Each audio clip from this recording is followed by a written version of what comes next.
बिहार भारत के इतिहास का महत्वपूर्ण अंग है, जिसके बिना भारत की गाथा ही अधूरी है, जिसे हजारों वर्षों से भारत का गौरवशाली क्षेत्र होने का दर्जा प्राप्त है, क्योंकि ये वही बिहार है जिसने भारत को विश्व गुरु कहलाने में अहम योगदान दिया। नालंदा और विक्रमशिला जैसे दो बड़े विश्वविद्यालय जो इसी बिहार की धरती पर थे।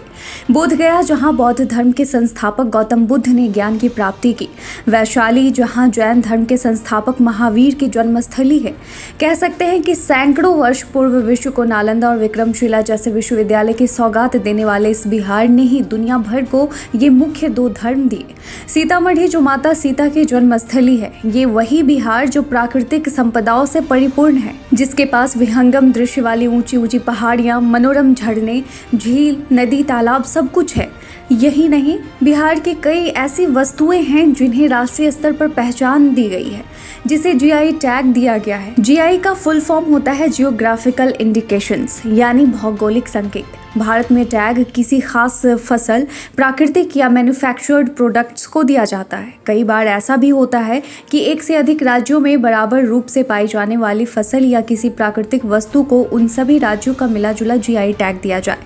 आज हम इन्हीं 12 वस्तुओं के बारे में चर्चा करेंगे। सबसे पहले हम बात करेंगे खटवा वर्क की। खटवा पैच वर्क एक एप्लिक वर्क है, यानी यह एक सजावटी सुई वर्क है, जिसमें पैच वर्क के टुकड़ों को एक चित्र या पैटर्न बनाने के लिए एक बड़े टुकड़े पर सिल दिया जाता है। खटवा का उपयोग मुख्य रूप से डिजाइनर पर्दे, cushion, table cover, tent, canopy और अन्य उत्पाद बनाने के लिए किया जाता है। खटवा वर्क में डिज़ाइन में पेड़, फूल, जानवर, पक्षी आदि के चित्र बनाए जाते हैं। बता दें कि खटवा वर्क में पैच को पहले बेस फैब्रिक पर सिल दिया जाता है और फिर डिज़ाइन को आकार में काटा जाता है। यह देखने में बेहद ही एंटिक लगता है। दूसरा, मधुबनी पेंटिंग। मधुबनी पेंटिंग से तो आप सभी अच्छे से परिचित होंगे। अगर आप बिहार आते हैं तो आपको बिहार के दरों दीवार पर मधुबनी पेंटिंग की झलक देखने को मिलेगी। मधुबनी पेंटिंग को मिथिला पेंटिंग के रूप में भी जाना जाता है, क्योंकि यह बिहार के मिथिला क्षेत्र में प्रचलित है। प्राकृतिक रंग और खनिज वर्णक का उपयोग करके उंगलियों, टहनियों, ब्रश, नीब पेन और माचिस की तीलियों से पेंटिंग की जाती है। पेंटिंग पारंपरिक रूप से मिट्टी की दीवारों और झोपड़ियों के फर्श पर ताजा प्लास्टर की गई थी, लेकिन अब वे कपड़े, हस्त निर्मित कागज और कैनवास पर भी की जाती है। मधुबनी पेंटिंग ज़्यादातर लोगों और प्रकृति के साथ उनके जुड़ाव, सूर्य, चंद्रमा और पौधों जैसी प्राकृतिक वस्तुओं और महाभारत और रामायण जैसे प्राचीन महाकाव्यों के दृश्यों और देवताओं को दर्शाती है। तीसरे नंबर पर हम बात करेंगे सुजनी कढ़ाई की। सुजनी कढ़ाई इस्तेमाल किए गए कपड़ों को बिहार की महिलाओं द्वारा रिसाइकल करने का बेस्ट तरीका है। यह अब बहुत लोकप्रिय और अभिव्यंजक कला के रूप है। सुजनी बिहार में बनाई गई कढ़ाई वाली रजाई है, जिसमें कई पुरानी साड़ियों और धोतियों को तह लगाकर सिलाई मशीन पर सिलकर रिसाइकल किया जाता है। फिर इस पर तरह तरह के फूल, पत्तियां, जानवर या फिर सुंदर दिखने के लिए किसी भी चीज का चित्र उकेरा जाता है, जो एक प्रकार की रजाई होती है जिसे लोग ओढ़ने या फिर बिछाने में इस्तेमाल करते हैं। इसे भी भारत सरकार द्वारा जीआई टैग प्राप्त है। चौथे नंबर पर हम बात करेंगे मिथिला मखाना की। मिथिलांचल के इलाकों में उगाए जाने वाले कमल के बीज से प्राप्त मखाना आज दुनिया भर में प्रसिद्धि पा रहा है। इसकी दीवानगी न सिर्फ देश में है बल्कि विदेशों में भी है। मिथिला मखाना को हाल ही में भारत सरकार ने जीआई टैग दिया है। बिहार के दरभंगा, मधुबनी, पूर्णिया, किशनगंज, अररिया सहित 11 जिलों में मखाना की खेती होती है।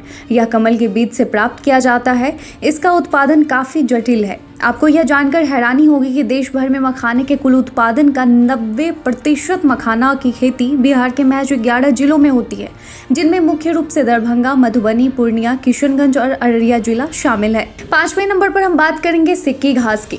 सिक्की घास का लेख उत्तर बिहार की महिलाओं द्वारा बनाया जाता है। सिक्की एक रसीले पौधे के सूखे तनों से प्राप्त की जाती है। यह पौधा बिहार में प्रचुर मात्रा में उपलब्ध है। तने के ऊपरी भाग जिसमें फूल होते हैं उसे फेंक दिया जाता है और शेष भाग को छोटे टुकड़ों में काटकर आकर्षक सिक्की के बर्तन बनाने के लिए काम में लाया जाता है। यह बारिश के बाद केवल एक बार बाहर निकलता है और कटे हुए टुकड़ों को साल भर उपयोग के लिए संग्रहित किया जाता है। सिक्की घास को लाल, नीले, काले और सुनहरे रंगों से रंग कर सुखाया जाता है और उससे टोकरी और बक्सा, मानव आकृतियां, देवी देवताओं की मूर्तियां, खिलौने, पशु पक्षी, रथ और मंदिरों के मॉडल जैसे विभिन्न लेखों में में गढ़ा जाता है। सिलाव खाजा, बिहार की मशहूर मिठाई सिलाव खाजा 52 परतों में बना होता है जो एक दूसरे के ऊपर होती है। इस हल्के पीले रंग की मिठाई में सामग्री के रूप में गेहूं का आटा, चीनी, मैदा, घी, इलायची और सौंफ होते हैं। वर्तमान में यह व्यंजन बिहार, ओडिशा, पश्चिम बंगाल तथा आंध्र प्रदेश इत्यादि में काफी लोकप्रिय है। बिहार के नालंदा जिला में इसकी बड़ी महत्व है। यही कारण है कि मांगलिक कार्य में इसका इस्तेमाल खूब होता है। सिलाव खाजा अपने स्वाद, कुरकुरापन और बहुस्तरीय उपस्थिति के लिए पूरे विश्व में जाना जाता है। जर्दालू आम, ऐसा कहा जाता है कि इस आम की उत्पत्ति बिहार के भागलपुर जिले में हुई थी। जून के प्रथम सप्ताह में फल पकने लगते हैं। इसके फल काफी बड़े एवं स्वादिष्ट होते हैं। फल की सतह चिकना तथा बराबर होता है, छिलका थोड़ा मोटा होता है। फलों का रंग पकने पर पीला नारंगी होता है तथा गूदे में मनमोहक सुगंध होती है। फल में गूदा की मात्रा लगभग 67% होती है। गूदा मुलायम, रेशा रहित, लालिमा लिए पीला होता है। कुल घुलनशील तत्वों की मात्रा 21% तथा अम्ल की मात्रा 0.23% होती है।